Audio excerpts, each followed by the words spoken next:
All right, Elizabeth. Thanks. Well, former Secretary of State Hillary Clinton claims to care about transparency. I believe in transparency. I believe in taking responsibility, and I have done so. But investigations have revealed that she may have violated federal law by using her personal account during her time at the State Department. So did she have something to hide, in fact? Joining us now is Chairman of the House Oversight and Government Reform Committee, Congressman Jason Chaffetz. Congressman, thanks for being with us today. Why should we care about these emails? Well, she's subject to the Federal Records Act. President Obama, I'm told, issued a directive not to use personal email. The State Department handbook says don't use personal email. And the reason is the Federal Records Act is subject to FOIA requests, the Freedom of Information Act. So Judicial Watch, other outside groups, individuals can ask for these emails. But if you're using a personal email, they're not going to be in that mix.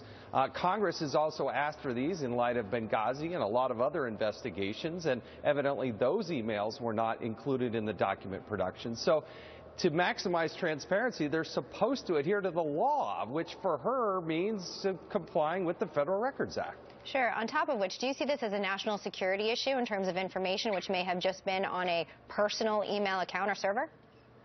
Well, it does beg the question, were there any sort of classified pieces of information that were flowing through her personal email account, which is something you can't do, and something yesterday General Petraeus had to plead guilty to, or it was going out in a deal, dealing with his personal email and interaction with somebody who didn't have a classification. So, again, it begs a lot of questions. Sure. She did not maximize the transparency that she said she would. Sure. And now, Congressman, they're actually trying to get you into this. Mainstream media actually posted your business card saying, hey, Hillary Clinton isn't the only one using personal email. You were using Gmail. We have the picture of the card here. Explain to us why it's different and why you are not Hillary Clinton.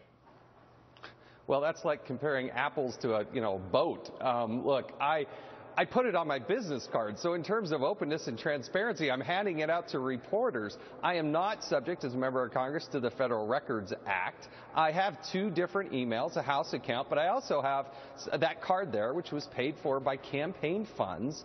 And so it's kind of ridiculous. We're not even subject to the Federal Records Act. Right. I mean, it's clear as day right here when you see it. It's interesting because in the initial article, it wasn't until the very bottom that they decided to include that bit of information. Hey, good news for Americans, by the way. A lot of them feel like, look, Congress is useless. Your committee is getting along quite well under your leadership, so congratulations to you. Elijah Cummings, Democrat, said this: I appreciate the committee's new bipartisan approach, which is due large in part to Chairman Chaffetz's leadership and charge in a direction from the very top. What's the secret to this success? Just getting along. You know, I went out and visited his district. I brought him out to Utah. We went down to Moab and in the state of Utah. You got to build a personal relationship. I have tremendous respect. And the best piece of advice I got from Speaker Boehner, and that is, you can disagree, just don't be disagreeable. We happen to get along. We disagree on probably almost every issue, but you don't have to be a jerk about it along the way. So it's working so far. It's a great message. One final comment before we go. Those who did not show up for Benjamin Netanyahu, Prime Minister of Israel's speech yesterday, your words? That was inspirational to hear him. I think what the world saw was a very united Congress in support of Israel. That was one of the most amazing speeches. It was inspirational. I absolutely love it. I'm proud of Speaker Boehner for calling him before Congress. It was a great speech. Yeah, he certainly seemed to give Congress the respect that it deserved. Congressman, thank you for all that you've done and for being with us today at Fox and Friends. Now, coming up, she came